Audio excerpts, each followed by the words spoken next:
Imagine being hundreds of miles from shore, alone on a 30-foot sailboat, while the ocean turns against you.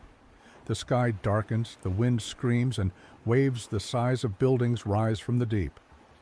In the middle of the chaos, one decision stands, between survival and disaster. In this video, we'll take you through a terrifying scenario. A sailor caught in what would become the worst storm in 50 years. With everything on the line, rudder threatening to fail, sails torn, and visibility near zero, he relies on a single maneuver to save both his boat and his life. What was that maneuver? Why did it work when most options would have led to catastrophe? And how can every sailor, from weekend cruisers to offshore adventurers, learn from this critical moment? This isn't just a storm story, it's a deep dive into seamanship decision-making, and the kind of preparation that makes the difference when there's no room for error. If you sail or dream of sailing, this is one lesson you can't afford to miss. The sun hung low over Fort Lauderdale, painting the horizon with streaks of orange and pink as Tom adjusted the halyard on his Catalina 30 second wind. The 29-foot sloop bobbed gently at the dock, its white hull gleaming under the late afternoon light. At 42, Tom was no stranger to the sea. A decade of coastal cruising and 2 Atlantic crossings had etched salt into his skin and a quiet confidence into his movements. But this trip, a 60-mile hop across the Gulf Stream to Bimini, felt different. The weather reports had been clear. A high-pressure system promised steady 15-knot easterlies, perfect for a quick overnight sail. His boat was ready, meticulously prepared over weeks. The 446 square feet of sail area, split between the mainsail and 135% Genoa, were inspected for wear. The Universal M25 diesel engine purred during its last test. The Jordan Series Drogue, a 350-foot line with 145-inch cones, was neatly coiled in its dedicated locker, a precaution he'd never needed but always carried. His E-Perb was registered, the lifer raft serviced, and the storm jib and trysail stowed below. He'd even reinforced the stern cleats with stainless steel backing plates, a nod to advice from an old salt on a sailing forum who swore by overbuilt anchor points. Tom cast off at dusk, the lights of Florida fading as second wind cut through the inky water. The Gulf Stream's northbound current tugged at the hull, but the boat held steady at 6 knots under full sail. The autopilot hummed, keeping the course at 110 degrees magnetic. Stars began to pepper the sky, and the air carried the warm, briny scent of the open ocean. He sipped coffee from a thermos, scanning the horizon. The VHF crackled occasionally with chatter from freighters, but otherwise the night was his. He'd sailed this route before, a straightforward passage, but he couldn't shake a nagging unease. The barometer read 1014 millibars, steady, yet something in the air felt heavier, as if the sea itself were holding its breath. By midnight, the wind had freshened to 20 knots, a touch stronger than forecast. Tom reefed the mainsail, dropping to the first reef point to keep the boat balanced. The Catalina 30, with its 10,200-pound displacement and 4,200-pound lead keel, handled the building seas with grace. Waves slapped against the hull, sending spray across the deck. He clipped his harness to the jackline and checked the GPS. 25 miles to Bimini, still on track. But the sky was changing. The stars were gone, swallowed by a thick blanket of clouds. Rolling in from the southeast, the wind began to howl, a low moan that grew sharper. He glanced at the anemometer, 28 knots, gusting to 32. The seas were building, now 8 to 10 feet, steep and confused by the Gulf Stream's current. He furled the Genoa halfway, reducing sail to keep the boat from being overpowered. The VHF issued a sudden alert. A tropical disturbance, upgraded to a storm, was tracking north faster than expected. Winds of 50 knots were possible by dawn. His stomach tightened. This was no longer a brisk passage. By 3 a.m., the situation had deteriorated. The wind screamed at 40 knots, and the seas towered at 15 feet, their crests curling white in the darkness. Second wind pitched wildly, the bow slamming into troughs, sending green water over the deck. Tom donned his foul-weather gear, the hood cinched tight against the stinging spray. He double-checked his harness, clipped to the cockpit pad-eye, and crawled forward to drop the mainsail entirely. The storm jib went up, its 60 square feet barely enough to maintain steerage. The boat was taking a beating, but the Catalina's sturdy construction held. Its 10-foot 10-inch beam and 5-foot 3-inch draft gave it stability, but Tom knew a 30-footer wasn't built for what was coming. The barometer had plummeted to 998 millibars, a sign of something monstrous brewing. The VHF now broadcast a gale warning with gusts to 60 knots reported 50 miles south. He was in the path of what sailors would later call the worst storm in 50 years, a freak convergence of a tropical low and a cold front, whipping the Atlantic into a maelstrom. Tom's mind raced. He'd read about storms like this, hurricane. Lee in 23, the Fastnet disaster of 79, where boats capsized or broke apart. His heart pounded as he considered his options. Running before the storm was tempting, but the seas were too steep. A broach was almost certain. Heaving to might work, but the confused waves would pound the hull broadside, risking a knockdown. Then he remembered the Jordan Series drogue, the device he'd bought after reading a Yachting World article about a solo sailor surviving a Force 11 storm. It was designed to keep a boat stern to the waves, reducing speed and preventing capsize. He'd practiced deploying it once, in calm waters, but never in anger. Now, with the wind climbing to 50 knots and waves nearing 20 feet, it was his best shot. He crawled to the stern locker, the boat lurching beneath him. The drogue's 350-foot line, with its 140 cones, was heavy, the 25-pound chain weight at the end adding to the bulk. He dragged it to the cockpit, securing the bitter end to the reinforced stern cleats with a double bridle, each leg 15 feet long, as recommended on a cruiser's forum thread. The bridle would keep the load even, preventing the boat from yawing.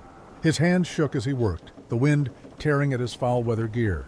The seas were now 25 feet, their crests collapsing with a roar. He fed the drogue over the stern cone by cone, watching the line snake into the water. It took 10 minutes, an eternity in the chaos, but the drogue finally bit. Second wind slowed, its stern settling into the waves. The boat's motion changed, no longer fighting the sea, but riding it, the drogue pulling like an anchor against the storm's fury. Speed dropped to 1.5 knots, and the helm steadied. Tom exhaled, his breath ragged. The maneuver was working. Below deck, the cabin was a shambles. Books and gear littered the floor, but the boat's structure held firm. The Catalina's fiberglass hull, 1.5 inches thick at the keel, groaned but showed no signs of stress. Tom wedged himself into the nav station, monitoring the GPS and VHF. The storm's peak was still hours away, with winds now steady at 55 knots, gusting to 60. Waves reached 30 feet, their faces sheer and breaking. The drogue kept second wind stern to, but each wave lifted the boat, then dropped it into a trough with a sickening lurch. Tom's fear was tempered by focus. He checked the drogue's bridle every hour, crawling to the stern in his harness, the lifeline taut against the wind. The stainless steel cleats, bolted through with 3 8-inch backing plates, held firm. He'd read about boats losing drogue attachments in storms, but his preparation was paying off. As dawn broke, the storm showed no mercy.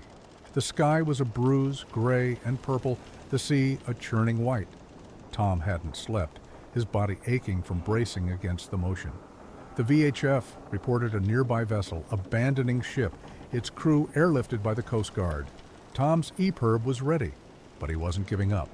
The drogue was his lifeline, keeping second wind stable as waves crashed over the stern.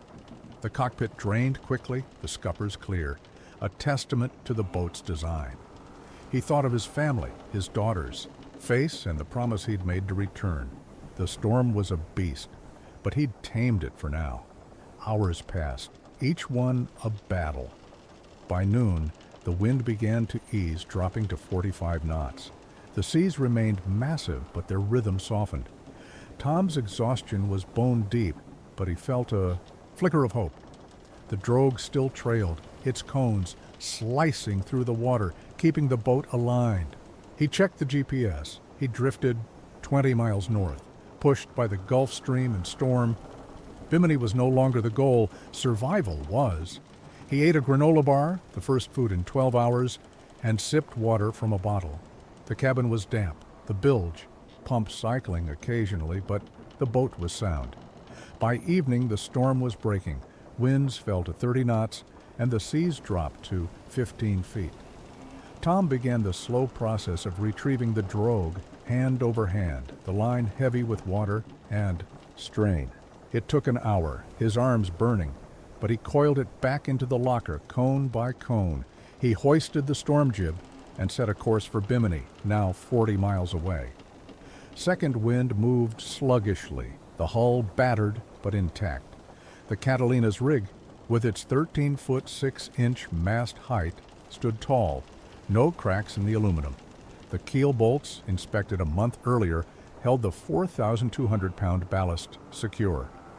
Tom's preparation, his obsession with redundancy, had paid off. As he approached Bimini at dawn the next day, the harbor's turquoise water felt like a miracle. He dropped anchor, a 35-pound Delta, with 200 feet of 5/16-inch chain, and collapsed in the cockpit. The storm had been a crucible, testing every inch of second wind and every ounce of his skill. The Jordan Series drogue had saved him, its 140 cones a silent hero. He thought of the sailors who'd faced worse. Tony Curfey, who'd used a drogue 16 times in his Nicholson 32, or the Fastnet. Crews who hadn't made it. He'd joined their ranks, not as a legend, but as a survivor. The harbor at Bimini was a sanctuary, its turquoise waters glassy under the morning sun. Tom sat in the cockpit of second wind, his hands still trembling from the ordeal, the ache. In his muscles, a reminder of the storm that had raged for nearly 24 hours. The Catalina 30 rocked gently at anchor, its 35-pound Delta, and 200 feet of 5 to 16-inch chain holding firm in the sandy bottom. The boat had carried him through the worst storm in 50 years, a freak maelstrom with 60-knot winds and 30-foot seas that had tested every fiber of its fiberglass hull and every nerve in his body. He sipped lukewarm coffee from a dented thermos, staring at the horizon where the sky had finally cleared, a pale blue stretching endlessly. The VHF, now silent, had been his lifeline to the outside world, broadcasting tales of capsized boats and Coast Guard rescues while he clung to survival. The Jordan Series drogue, with its 140 5-inch cones, had been his salvation, keeping second wind stern to the waves, preventing the capsize that haunted his nightmares. He climbed below to assess the damage. The cabin was a mess, charts strewn across the floor, a cracked mug in the sink, and a thin layer of salt water coating the sole from waves that had breached the companionway. The bilge pump had cycled intermittently, handling the ingress, but the boat's structure was sound. The Catalina 30's 1.5-inch thick hull at the keel and 4,200-pound lead ballast had absorbed the pounding seas without complaint. He checked the keel bolts, visible through the bilge access, their 3-4-inch stainless steel gleaming, no signs of stress. The rig, a 43-foot aluminum mast with one Mogs 19 stainless steel standing rigging, stood unbowed, the shrouds and stays taut.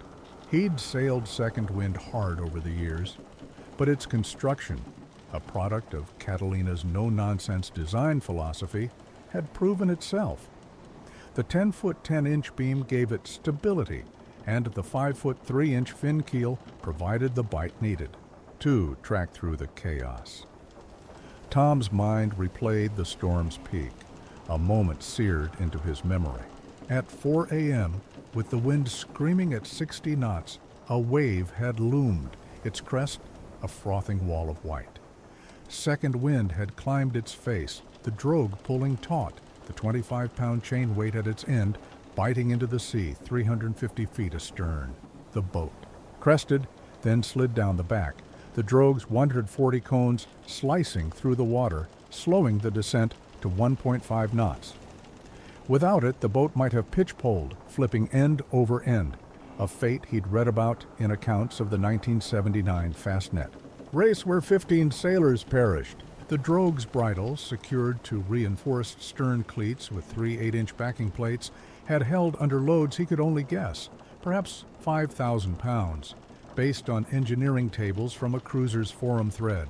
He'd checked the bridle hourly, crawling across the cockpit in his harness, the lifeline taut against the wind's fury, ensuring the lines didn't chafe. Each inspection was a gamble, the sea threatening to sweep him overboard, but preparation had been his anchor. He thought back to the decision to deploy the drogue. At 3 a.m., with the anemometer pegged at 50 knots and waves building to 25 feet, he'd considered alternatives. Running before the storm, steering downwind, was a tactic he'd used in 30-knot squalls. But the Gulf Stream's 3-knot current created confused seas that made steering treacherous. A broach, where the boat swings broadside to a wave, was a real risk, especially with the Catalina's moderate displacement. Heaving to, a technique he'd practiced, would have presented the boat's side to the waves, inviting a knockdown in 60-knot gusts. The drogue was the only option for a 30-footer in such conditions, a lesson drawn from Tony Curfey's account in Yachting Monthly, where he'd survived a Force 11 storm in a Nicholson 32. Tom had spent $1,200 on the drogue, custom-made with 5 by 8-inch double-braid nylon, after reading a Yachting World article praising its design. It was an investment he'd questioned until now. Retrieving the drogue had been its own ordeal. At 6 p.m., as the wind dropped to 30 knots, he'd begun the slow process, hauling the line hand over hand. The 140 cones, waterlogged and heavy, fought him, his arms burning with each pull. The chain weight surfaced last, clanging against the transom as he wrestled it aboard. He'd coiled the line in the stern locker, vowing to inspect it later for chafe. The storm jib, a 60-square-foot scrap of heavy Dacron, had kept second wind moving forward, but the boat was sluggish, its hull battered by hours of pounding. The GPS showed he'd drifted 20 miles north, pushed by the storm and the Gulf Stream's relentless current. Bimini, originally 60 miles from Fort Lauderdale, was now 40 miles away, a destination he'd never been so grateful to see. In Bimini, Tom anchored in 12 feet of water, the Delta's flukes digging deep. He radioed the harbor master, his voice hoarse, reporting his arrival. The dockside buzzed with stories of the storm, fishing boats swamped, a 40-foot catamaran beached on Cat Cay. Tom listened, saying little, his mind still on the sea. He checked second wind stem to stern. The rudder, a fiberglass-skinned foam core, showed no play in the bearings. The propeller, a 2-blade fixed model, was unscathed, though a fishing line had tangled briefly during the storm, cleared when he'd run the engine for 10 minutes to charge the batteries. The 90-amp-hour house bank, 2 AGM batteries, had powered. The bilge pump and nav lights without faltering. The solar panel, a 100-watt unit mounted on the stern rail, had survived, though a corner was cracked from a wave's impact. He sat in the cockpit, sketching the storm's timeline in his logbook. Departure at 6 p.m., winds at 20 knots by midnight, 40 by 3 a.m., peaking at 60 by dawn. The barometer's plunge from 1014 to 998 millibars had been his first clue, a warning he'd almost missed. He wrote about the drogue, detailing the 15-foot bridle, the 25-pound chain, the 140 cones, specifications that would spark debate among sailors. Some swore by fewer cones, arguing 130 was enough for a 10,200-pound boat. citing Don Jordan's original calculations. Others on forums like SailNet insisted on 150 for extra drag. Tom had chosen 140, a compromise based on a cruiser's forum table, and it had worked.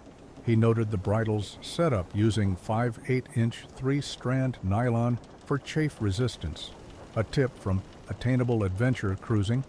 These details, he knew, would fuel discussions among his audience, live-aboards and cruisers who dissected every choice.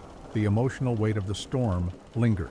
In the darkest hours, braced in the nav station, Tom had thought of his daughter, Lily, 14, waiting in Miami. He'd promised her a week in Bimini, snorkeling and exploring. The image of her smile had kept him focused, a beacon through the fear. He'd imagined the alternative, second wind rolling, the mast snapping, the hull breached. The EPIRB, a McMurdo fast find, was clipped to his harness, ready to signal his position, but he'd refused to touch it. Giving up wasn't in him. The drogue had been his gamble, a calculated risk backed by research and preparation. He thought of sailors like Curfey, who deployed his drogue 16 times in the long route, or the sailing Auklet crew who'd praised its simplicity. Their stories had given him the courage to act. Tom walked the deck, checking the lifelines, the stanchions, the bow pulpit. All were intact, though the Genoa's UV strip had a small tear, a repair for later. The storm jib still hanked on, was stowed in its bag. The trysail, never used, remained below, a backup he was glad he hadn't needed. He ran his hand along the tow rail, feeling the boat's scars, scratches from flying debris, a chipped gel coat where a wave had slammed a fender. Second Wind was more than a boat. It was a partner, its 10 to 100 pounds of displacement, a testament to resilience. He'd bought her 5 years ago, a 1985 model, for $25,000, and poured another $15,000 into upgrades, new rigging, a rebuilt engine, and the drogue. Every dollar had been worth it. As the sun set, Tom sat with a beer, the first moment of peace. In 2 days, the harbor lights twinkled and laughter drifted from a nearby bar. He thought of posting his story online, maybe on Cruisers Forum or SailNet, knowing it would spark debate. Was the drogue overkill for a 30-footer? Should he have heaved to instead? Did he deploy it too early or too late? He could already hear the keyboard warriors, some praising his preparation, others questioning his route. The Gulf Stream crossing in late spring was dicey, they'd say, and they'd be right, but he'd survived, and Second Wind had carried him through. The drogue, with its 140 cones, was the hero, a piece of gear that turned a nightmare into a story. He raised his beer. To the sea, a silent toast to the storm, the boat, and the maneuver that saved him.